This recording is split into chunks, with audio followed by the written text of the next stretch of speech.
Forces काम करती है, एक है पॉजिटिविटी, एक है नेगेटिविटी। ऐसे बदतमीजी से बात नहीं करते हैं, थोड़ी सॉफ्ट पर्सनैलिटी होती है ऐसे लोगों की। आदमी कहता है कि भाई जो मेरा जो जीवन है वही रिपीट हो। स्पिरिचुअलिटी में इसको कहते हैं ईगो। आपको बता रही हूँ एक नई चीज नेगेटिविटी से डील करने की। एक नदियों का, माँ गंगा का पानी आपको उस घड़े में भरना है। गंदी, जिसमें सुसु टट्टी पता नहीं क्या क्या मिला पड़ा हो, वो पानी आपको उस घड़े में यानी कि अपने अंदर यहाँ और यहाँ नहीं भरना है। उसको एक प्रोसेस है। जब तक आप उस प्रोसेस को फॉलो नहीं करेंगे तब तक हमारा जीवन कैसे प्रेममय होगा। आप ना किसी छोटे बच्चे को देखिए, उसको छोटा बच्चा होता है वो दूसरों पर बहुत निर्भर होता है। आप छोटे हो भाई, इतनी मसल्स आपके पास नहीं है, इतना बड़ा शरीर आपके पास नहीं है। मान लो कोई छोटा बच्चा है, उसने कहीं उसको कोई बात ठीक नहीं लग रही है, जैसे मैं हूँ, और अभी इसी तरह की बात कोई छोटा बच्चा करने लग जाए।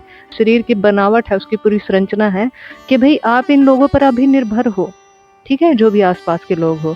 आपके दिमाग अगर इतना विकसित हो गया, वो कुछ बोलने लग गया, तो फिर ये आसपास के लोग आपसे नाराज हो जाएंगे और आपका भरण पोषण नहीं हो पाएगा।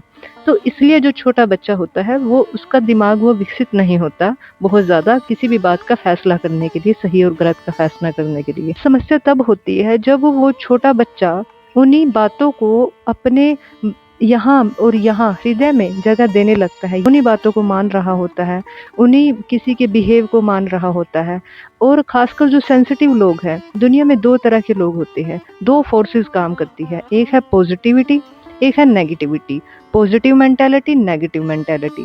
ये कैसे काम करती है? जैसे ना कुछ लोग होते हैं वो बहुत सेंसिटिव होते हैं, वो नई नई चीजों को सीखने के लिए उत्सुक रहते हैं, बहुत ज्यादा किसी से ऐसे बदतमीजी से बात नहीं करते हैं, थोड़ी सॉफ्ट पर्सनैलिटी होती है ऐसे लोगों की। क्यों? क्योंकि वो ना गिवर होते हैं, वो एक उनका जो हृदय है वो बहुत सॉफ्ट होता है, मान लो जैसे कोई फूल है। दूसरी तरफ कुछ ऐसे लोग होते हैं जो बहुत ज्यादा, जिनकी हार्ड पर्सनैलिटी होती है, दूसरों की लाइफ में ताका झाकी करना, हर ऐसे बैठ के देखना और दूसरे को बहुत ज्यादा जज करना। ये लोग ना वो चाहते हैं कि बस जो मेरी मानसिकता है, जो मेरा जीवन है, जो मैं खाता पीता पहनता हूँ वही फैले। वो अपना फैलाव चाहते हैं। वो जो दूसरी, जो सामने वाली जो पार्टी है, उसको वो दबाना चाहते हैं। उसको देखकर, किसी नई चीज को देखकर वो घबरा जाते हैं। वो एक तरह का उनका मेंटली जो बैलेंस है वो बिगड़ने लगता है, क्योंकि हर आदमी कहता है कि भाई जो मेरा जो जीवन है वही रिपीट हो। स्पिरिचुअलिटी में इसको कहते हैं ईगो।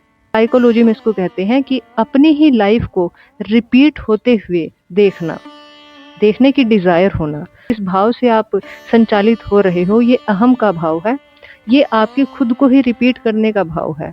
दूसरी तरफ जो लोग हैं हमेशा किसी नएपन की तलाश में रहते हैं। तो ये दो फोर्सेस हुई।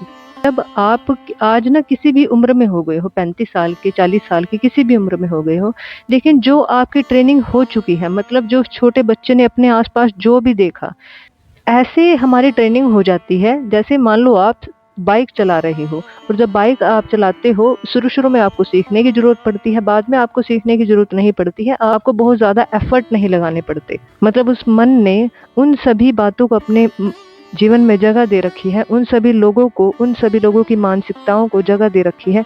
तभी हम कहते हैं कि हम इन बातों से हर्ट हो जाते हैं, उन बातों से हर्ट हो जाते हैं। वो हर्ट इसलिए हो जाते हैं क्योंकि हमने अभी तक ये नहीं पहचाना कि हमें किस तरह के लोगों को अपने यहाँ हृदय में जगह देनी है, किस तरह के लोगों को जगह नहीं देनी है। पिछली वीडियो में बात की थी कि आप जो भी नेगेटिव लोग हैं उनसे दूर रहें, और आज मैं आपको बता रही हूँ एक नई चीज नेगेटिविटी से डील करने की। अगर बहुत ज्यादा जरूरी है, पहली बात तो आपको दूर ही रहना है। अगर बहुत ज्यादा जरूरी है तो आप सिर्फ उतनी बात करें जितनी जरूरी है, मिनिमम से मिनिमम आप बात करें। हम यहाँ कर क्या रहे हैं सॉल्यूशन में? हम यहाँ कर रहे हैं कि हम इन्वॉल्व नहीं हो रहे हैं उस चीज में। उस जो छोटे बच्चे को, वो जो बचपन का बच्चा था, ठीक है, चाइल्ड था, वो अब इस उम्र में भी आ गया है, लेकिन उसको फर्क नहीं पता। तो अब हम उसकी वापस से ट्रेनिंग कर रहे हैं। आजकल आप एक शब्द सुनते हैं ना, कंडीशनिंग।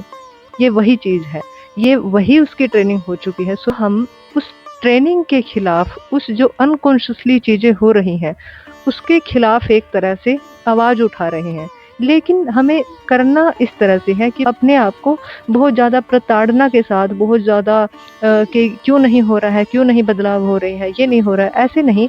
आपको बिल्कुल सॉफ्ट नम्रता के भाव के साथ, जैसे एक माँ होती है अपने बच्चों के साथ, ठीक है?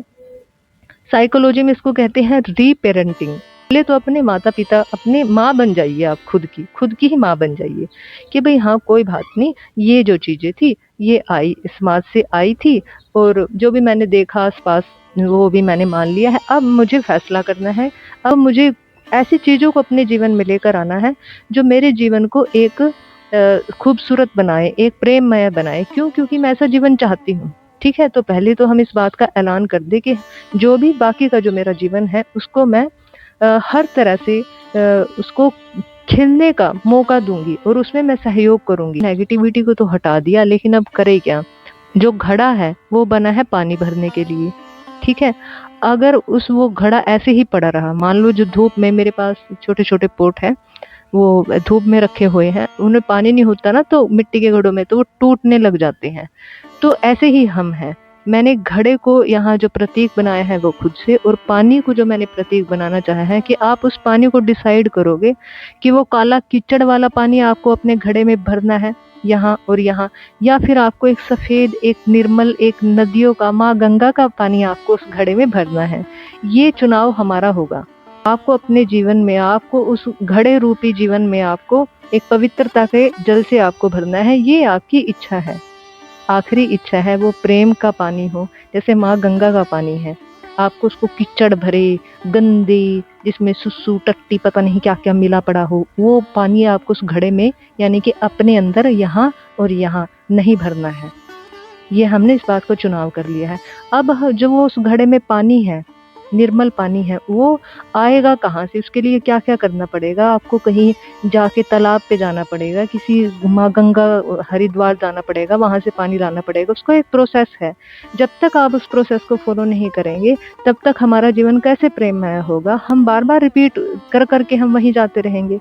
तो हमें, जैसे हम जर्नल करते हैं, तो जर्नल हम कर क्यों रहे हैं? जो जर्नल का असली मकसद है ना, वो यही है, अपने आप को पहचानना, अपने जीवन से हर समस्याओं को दूर करना, इमोशनली अपने आप को स्ट्रॉन्ग बनाना, ये जर्नल का पर्पज़ है। जब टाइम फिक्स करना है कि आप इतने टाइम में बैठ के अपने लिए कुछ लिखेंगे, अपने आप से बात करेंगे, वो सेल्फ टॉक करेंगे, उसके बाद आप कुछ लिखेंगे। और तो अब मैं आपको अपनी जर्नल दिखाती हूँ जो मैंने बनाई है। अगर आप मुझसे सीखना चाहते हैं ऐसी जर्नल, और किस तरह से अपने जीवन में हम बदलाव लेकर आ सकते हैं जर्नल के थ्रू, मेडिटेशन के थ्रू, तो आप मुझसे कॉन्टैक्ट कर सकते हैं। डिस्क्रिप्शन में मैंने अपना नंबर दिया हुआ है, आप वहाँ जाकर मुझे मैसेज करें और मेरे साथ जुड़ सकते हैं। तब तक के लिए जय माँ जगदम्बा, जय माँ सरस्वती।